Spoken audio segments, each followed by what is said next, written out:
เอาอยู่บ้านนอกบ้านนาอยู่หัวอยู่สวนกับประมาณนี้เป็ดจะหน่อยจะได้ปิ้งเป็ดพร้อมพี่น้องเอ้ย นี่มือสังหารพ่อครัวจัดการให้มื้อนี้ครับเอาปิ้งเขาก็อยู่นี่นี่เด้บรรยากาศดีอยู่ตรงนั้นก็เป็นสวนกล้วยสวนมะม่วงสวนมะมี่ก็โอเคพี่น้องอยู่สิก็สบายบ่ได้คิดอย่างไรเนาะป้าตุ้ยอยู่ได้เป็ดนี่ก็ได้ เกลือแป้งกันเนาะเอาตอนนี้มาถึงเมนูปิ้งแบ่แล้ววันนี้เนาะเมนูปิ้งแบ่แล้วนี่ชื่อว่าแบ่ก็ได้ชื่อว่าอย่างก็ได้เด้อ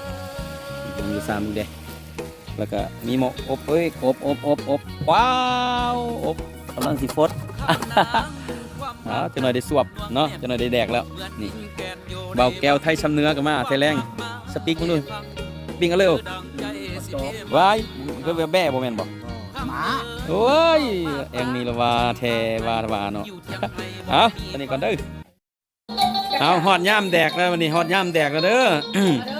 เสสวนมาเบิ่งกันคักๆมาบุฟเฟ่เสสวนเอาคนแน่ตีนไก่กับเส้นเสสวนใส่มะแคนน้ำบ่มาสวมน้ำกันเด้อพี่น้องสวมน้ำกันเด้อเอาบ่จอนี่จัดแม่เอาบ่ได้แม่มาเด้อมาพี่น้องกินตัวนี้ก่อนจะได้แกงนอแล้วก็จะมีปิ้งอีกปิ้งปานบ้านอีกปิ้ง5191เอาผู้แต่ผู้สาวเพิ่นสาวคำลาสาวตุนยัดไป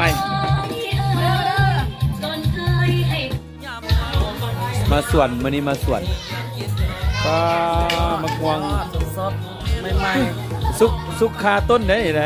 เป็นเอาจับมือเลยทางงอนไปเด้อสวนคักมื้อนี้มีหลายเมนูอันนี้เป็นเมนู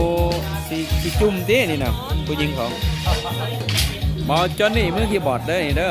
ทางแม่ครัวเป็นยังไงเจ๊สุกแล้วมันบ่บอกให้กินเด้อ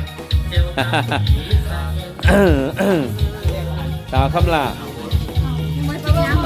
เถอะต้มยังเสสวนผมเป็น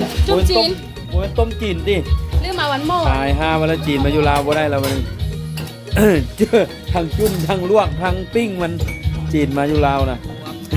เป็นบาปเนาะหน่วยงานล่างกล้วย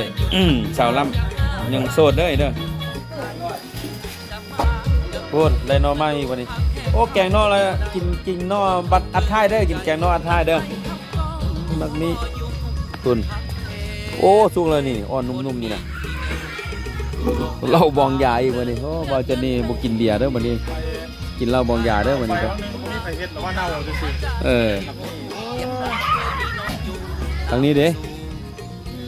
มอนึงอีกทางนี้สงสัยมีของดีแล้วเด้อเงินหลังนึงไว้ละส่วนของบาวจอนนี่เด้อบุญของไฟเด้อเงินว่าสีไปสินปอกนอละสีแกงนอบุกไก่เด้อพี่น้องอยู่ทางงอนนี่เด้อเนี่ยเจ้เพิ่นนี่ละส่วนเจ้เพิ่นนี่อะไรนี่นะ